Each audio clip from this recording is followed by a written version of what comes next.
ఏంటి? ఆగస్టు 15 స్వాతంత్ర దినోత్సవం వచ్చిన తర్వాత మనకు రిపబ్లిక్ డే రావడానికి ఎన్ని రోజులు పట్టింది చెప్పాలి? Answer 3 years. 3 years తర్వాత రిపబ్లిక్ డే అనేది ఎందుకు వచ్చిందమ్మా? స్వాతంత్రం వచ్చేసింది, అయిపోయింది, హ్యాపీ మనకి. మళ్ళీ రిపబ్లిక్ డే ఎందుకు వచ్చింది? Rules and regulations.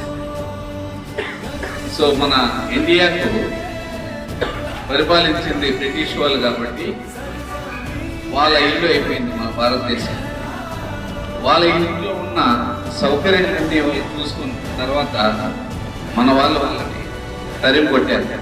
కొట్టిన తర్వాత మన ఇల్లు మనం చక్కబెట్టుకోవాలి కాబట్టి ఏది ఎవరికి ఇవ్వాలి, ఏది ఎలా ఉండాలి,